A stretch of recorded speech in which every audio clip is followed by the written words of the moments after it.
Welcome to SRF Satyam foundation में आप सभी का हार्दिक स्वागत है। दोस्तों, हम लोग क्विक रिवीजन में आ चुके हैं। हम लोग बेसिक कॉन्सेप्ट के बारे में बात कर रहे हैं, जिसमें यहाँ पे सम एप्लीकेशन ऑफ ट्रिग्नोमेट्री इस चैप्टर में हम लोग कुछ बेसिक कॉन्सेप्ट को देखेंगे और उसको याद रखने की कोशिश करेंगे। ये क्विक रिवीजन है तो इसलिए बहुत ज़्यादा डिटेल में हम लोग बातें नहीं करेंगे। बहुत सिंपल चीज़ें जो याद रखने वाली चीज़ें हैं उन चीज़ों पे फोकस करेंगे, जिससे कि एग्ज़ाम में आपको आसानी हो जाए।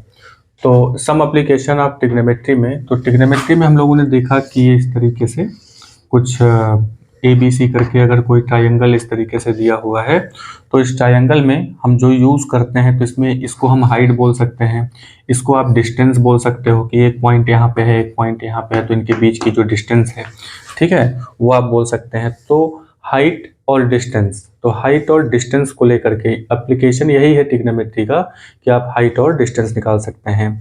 तो हाइट और डिस्टेंस में अगर आप ध्यान से देखेंगे तो इन दोनों का जो रिलेशन है, यानी कि हाइट और डिस्टेंस को अगर हम ध्यान में रखें तो इन दोनों का रिलेशन बताता है tan।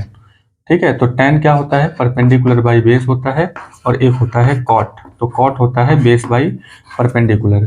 तो यहाँ पे परपेंडिकुलर हाइट है और बेस यहाँ पे डिस्टेंस हो जाएगा।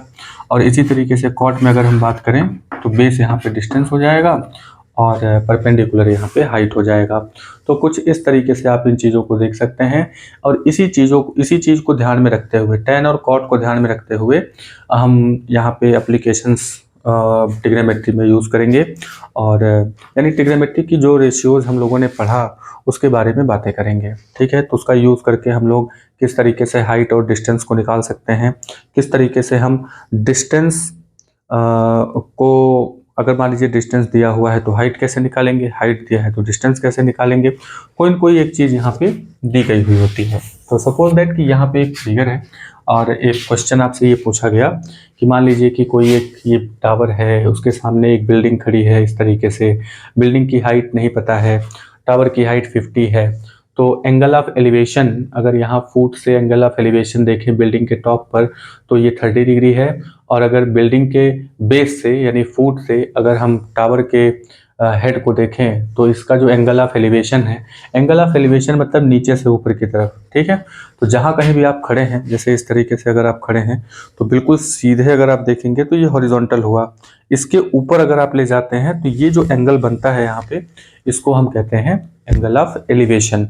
और अगर सीधे इस तरीके से देखते हैं तो इसको हम कहते हैं एंगल ऑफ डिप्रेशन।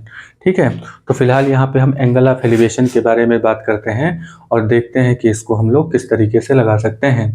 ठीक है, तो यहाँ पे हमें ज़्यादा कुछ नहीं करना है, आपको बहुत ज़्यादा दिमाग नहीं लगाना है इसमें सीधे सीधे tan की, क्योंकि हाइट और डिस्टेंस के बारे में बात हो रही है तो हम यहाँ पे ये और यहाँ पे, है ना। तो सबसे पहले हम लेते हैं यहाँ पे tan 30। तो tan 30, तो tan 30 इक्वल टू क्या हो जाएगा यहाँ पे? तो tan का मतलब ही होता है परपेंडिकुलर बाय बेस, यानी लंब बटे आधार। तो यहाँ पे, यहाँ से अगर हम 30 डिग्री लेते हैं तो 30 डिग्री इस तरीके से बढ़ते हुए यहाँ तक जाएगा। तो ये वाली जो चीज़ हो गई ये परपेंडिकुलर हो गई, यानी 30 डिग्री इस तरीके से होते हुए यहाँ तक, तो ये परपेंडिकुलर हो गया। तो परपेंडिकुलर की जगह पे यहाँ पे h है तो यहाँ पे h लिख देंगे, बाई यहाँ पे बेस नहीं पता है तो यहाँ पे हम इसको AC लिख देंगे। ठीक है, तो ये इतना लिख दिया गया। चलिए इसको सॉल्व भी कर लेते हैं। tan 30 की वैल्यू कितनी होती है? tan 30 की वैल्यू 1/√3 होता है। तो h बाई यहाँ पे AC आप लिख सकते हैं कुछ इस तरीके से। तो AC का मल्टीप्लिकेशन इधर हो जाएगा, √3 का मल्टीप्लिकेशन इसमें कर देंगे तो कितना हो जाएगा? AC is equal to h√3। ठीक है, तो AC की वैल्यू इतनी निकल करके आई। चलिए कोई बात नहीं, H की वैल्यू निकालनी है हमें, तो अगर हमें AC की वैल्यू पता चल जाए तो हम H की वैल्यू निकाल सकते हैं। तो चलिए आगे देखते हैं कि AC की वैल्यू कुछ जानकारी इसमें निकल पाती है कि नहीं। तो यहाँ पे हम लोग निकालते हैं tan 60। अभी एक तो बाकी है ना, एक tan 30 का हो गया, एक tan 60 निकाल लेते हैं। तो परपेंडिकुलर बाय बेस यही होता है। तो 60 के हिसाब से अगर हम देखें तो ये पूरा परपेंडिकुलर हो गया, मतलब 60 जो एंगल बना हुआ है ये इस तरीके से जहाँ तक गया है ये परपेंडिकुलर हो गया। और ये जो हुआ यहाँ पे इसको डिस्टेंस बोलेंगे, यानी कि बेस। तो परपेंडिकुलर यहाँ पे कितना है, परपेंडिकुलर 50 है बाई बेस यहाँ पे कितना होगा, ए से लेकर के सी तक, तो ये हो गया ए सी। तो यहाँ पे tan 60 की वैल्यू कितनी होगी, tan 60 की value √3 is equal to 50 by A C. ठीक है, तो 50 बाई ए सी हो गया। तो ए सी इक्वल टू होता कितना है, ए सी इक्वल टू हो जाता है, ए सी का मल्टीप्लिकेशन इधर करेंगे तो ए सी का मल्टीप्लिकेशन इधर करेंगे तो ए सी √3 हो जाएगा इज इक्वल टू 50। तो ए सी इक्वल टू कितना आ जाएगा 50। अब यहाँ √3 मल्टीप्लिकेशन में है, उधर जा करके √3 बना लेगा कुछ इस तरीके से। ठीक है, तो 50 बाई √3 इतना निकल करके आया। अब क्योंकि हमें h की वैल्यू निकालनी है तो यहाँ पे h की वैल्यू निकालनी है, ए सी की वैल्यू मतलब ऐसे ही रैंडम आपको करना है, कोई मतलब बुक की तरह ही नहीं करना है कि बुक में जैसे दिया हुआ है या सोल्यूशन में जैसे दिए हुए हैं उस तरीके से लगाना है। आप रैंडमली कोई भी चीज़, आप tan 60 भी पहले ले सकते हैं, tan 30 भी पहले ले सकते हैं, आप cot भी ले सकते हैं। ठीक है तो tan की वैल्यू थोड़ी इजी होती है, वो याद भी रहता है, तो आप tan लेकर के करिए, ज़्यादा इजी है। ठीक है, तो यहाँ पे नेक्स्ट हमारा जो ए सी है, ए सी इक्वल टू h बाई √3 यहाँ पे लिखा हुआ है। तो इस इक्वेशन को दोबारा से हम लोग लिख लेते हैं, ए सी इक्वल टू h बाई √3। ठीक है, सॉरी h√3 है यहाँ पे, h√3। तो यहाँ पे AC की वैल्यू कितनी आई है 50 बाई 3। तो AC की जगह पे क्या लिख देंगे 50 by √3 is equal to h√3। तो h की वैल्यू यहीं रहने देते हैं और ये जो √3 है इसको उठा के इधर लेकर के आते हैं।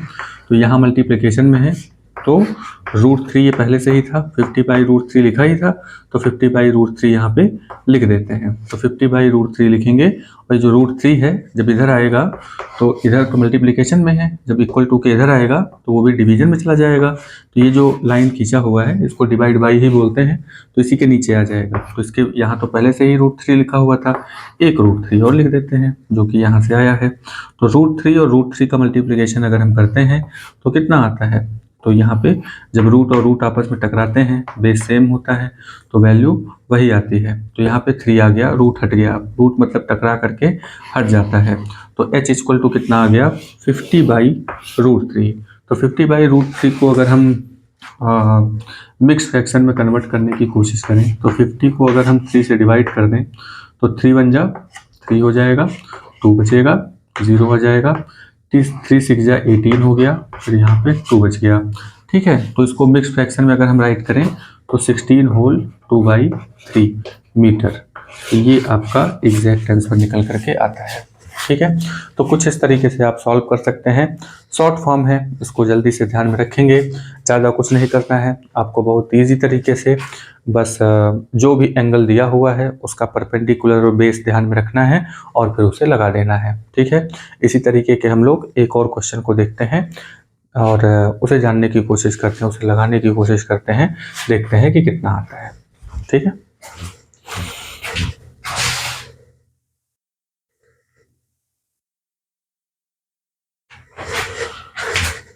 चलिए इसी तरह का एक क्वेश्चन और देखते हैं यहाँ पे कि मान लीजिए कि एक रोड है। ठीक है, ये इस तरीके से एक रोड है, रोड के दोनों तरफ जो है इस तरीके से पोल लगे हुए हैं। ये जो पोल की हाइट है यहाँ पे इक्वल है। ठीक है, पोल की हाइट यहाँ पे इक्वल हो गई। फिर इसमें कहा है कि रोड के बीच में कोई एक पॉइंट है, एक पॉइंट इस तरीके से लगा दिया हमने। तो फर्स्ट पोल से इस पॉइंट को अगर हम मैच करते हैं और सेकेंड पोल के हेड से और इस पॉइंट को इस तरीके से मैच करते हैं तो यहाँ पे जो हम देखते हैं कि ये जो रोड है, रोड तो पहली बात तो यहाँ से यहाँ तक 80 मीटर का दिया हुआ है। ठीक है, क्योंकि ये कुछ इस तरीके से दिया हुआ है। तो ये जो पॉइंट है, पॉइंट से यहाँ तक की डिस्टेंस आपसे पूछा है, पॉइंट से यहाँ तक की डिस्टेंस पूछा है, तो इसको हम लोग ABCDE कुछ इस तरीके से नाम दे देते हैं। ठीक है, तो हाइट नहीं पता है, यहाँ पे आपसे सीधे पूछा हुआ है कि ये जो पॉइंट यहाँ पे है, यहाँ इस पॉइंट से पहले पोल की डिस्टेंस कितनी है और इस पॉइंट से दूसरे पोल की डिस्टेंस कितनी है। ठीक है, और h की वैल्यू आई थिंक पूछा हुआ है, एक मिनट देख लेते हैं। तो यहाँ पे हाइट ऑफ द, ठीक है, हाइट भी यहाँ पे फाइंड आउट करना है आपको और इनके बीच की डिस्टेंस भी फाइंड आउट करनी है। तो सबसे पहले हाइट जो है वो यहाँ पे दिया हुआ है। अब ये जो पॉइंट है, इस पॉइंट से यहाँ तक की डिस्टेंस और फिर इस पॉइंट से यहाँ तक की डिस्टेंस, तो टोटल तो 80 दिया ही हुआ है। मान लेते हैं कि यहाँ से यहाँ तक की डिस्टेंस x है, ठीक है। कुछ इस तरीके से कुछ एंगल भी दिया हुआ है 60 एंड 30 का। यहाँ पे 60 डिग्री का इधर एंगल है और इधर 30 डिग्री का एंगल बना हुआ है, ठीक है। और इसके बाद यहाँ पे अगर हम B से लेकर के C तक की डिस्टेंस को अगर हम x मानते हैं, आप खुद ही सोचिए कि टोटल 80 है, 80 में से x निकाल देंगे तो जो बचेगा वही ये वाली वैल्यू हो जाएगी। तो ये वाली वैल्यू, अब x की वैल्यू ही नहीं पता है तो इसको हम क्या राइट कर देंगे, 80 माइनस x, ये यहाँ पे इतनी वैल्यू राइट कर दी जाएगी, ठीक है। अब सपोज दैट कि ये फिगर आपको बना के दे दिया गया है, आपसे कहा गया है कि हाइट निकालिए और इनके बीच की डिस्टेंस निकालिए, कितनी हो जाएगी। तो सबसे पहले हम लोग फिर से वही बात है कि हम लोग यहाँ पे tan की वैल्यू पता करते हैं। तो सबसे पहले 60 दिख रहा है तो tan 60 निकाल लेते हैं। तो tan 60 इक्वल टू कितना हो जाएगा, परपेंडिकुलर बाई बेस। तो 60 के हिसाब से परपेंडिकुलर ये हुआ, तो यहाँ पे परपेंडिकुलर h हो गया, बेस कितना है x, ठीक है। तो tan 60 की वैल्यू कितनी होती है, √3 is equal to h by x. तो x का मल्टीप्लिकेशन इधर हो जाएगा, तो x √3 is equal to h, ठीक है। तो h की वैल्यू कितनी आ गई, x √3। तो हाइट तो हम तब निकाल पाएंगे जब x की वैल्यू पता होगी, ठीक है।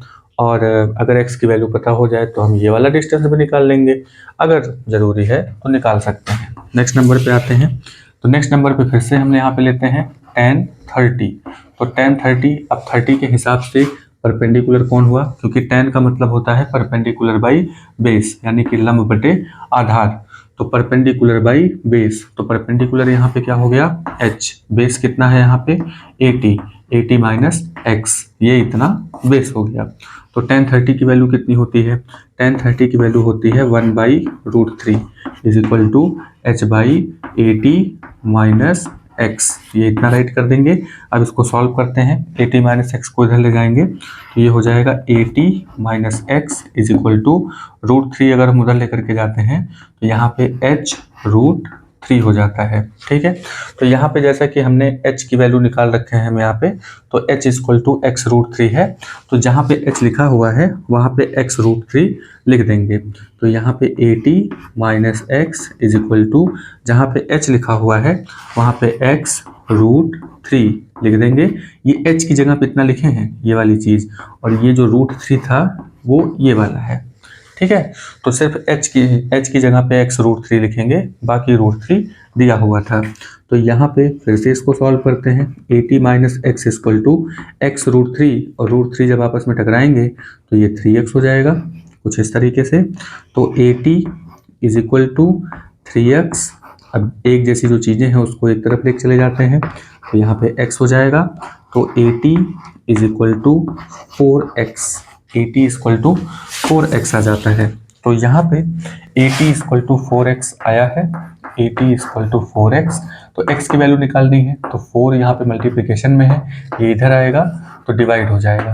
80/4 is equal to x is equal to 40 से इसको डिवाइड करेंगे तो यहाँ पे आ जाएगा 20, यानी x की वैल्यू कितनी आ गई है 20। तो x की वैल्यू अगर 20 आ गई है तो ऑफकोर्स यहाँ पे अगर ये 20 आया है, इस पॉइंट से इस पॉइंट का डिस्टेंस कितना आ जाएगा 60, और हाइट कितनी आ जाएगी, तो हाइट की वैल्यू यानी h इक्वल टू, जो हम लोग पहले इक्वेशन बनाए थे, h इक्वल टू x √3 यहाँ पे है। अब x की वैल्यू यहाँ पे हम लोग लेकर के आए हैं जो कि 20 है, तो 20 √3 हो जाएगा। अब इसको और ज़्यादा सॉल्व करना है आपको, तो √3 की वैल्यू रख दीजिए। √3 की वैल्यू होती है 1.732, कुछ इस तरीके से। तो 2 का मल्टीप्लिकेशन 2 में करेंगे 4, 2 का मल्टीप्लिकेशन 3 में करेंगे 6, 2 का मल्टीप्लिकेशन 7 में करेंगे तो 14 का 4 1 बचेगा, 2 1 जा 2 + 1 3, ठीक है। कुछ इतना हो गया, और एक जीरो इसका था, एक जीरो लगा देंगे। 1 2 3 3 डिजिट पे पॉइंट लगा देंगे इधर से, क्योंकि डेसिमल यहाँ पे 3 डिजिट के पहले लगा हुआ है। तो 1 2 3 3 डिजिट के पहले यहाँ पे डेसिमल लगा देंगे। यही इतना 34 मीटर 34.640 मीटर हाइट निकल करके आ जाती है, ठीक है। तो बहुत ईजी है, ज़्यादा कुछ नहीं करना है, बस जो भी एंगल दिया हुआ है उस एंगल को बेस मान करके उस एंगल को जब आप आगे बढ़ाएंगे तो जो लाइन मिलेगी आपको वो परपेंडिकुलर होगी और नीचे जो लाइन होगी उसे हम बेस कहते हैं। ठीक है, तो कुछ इस तरीके से ये क्वेश्चन आपका लग जाएगा। एक एंगल ऑफ डिप्रेशन वाला क्वेश्चन देख लेते हैं। ठीक है, तो उसके बाद फिर ये आई होप कि आपको क्विक रिवीजन में, क्योंकि ये क्विक रिवीजन है तो हम लोग थोड़ा जल्दी जल्दी चीज़ों को लगाएंगे और जैसे कि आप खाली एक तरीके से समझ सकें कि हमें यही चीज़ एग्ज़ाम में करनी है। ठीक है, चलिए नेक्स्ट।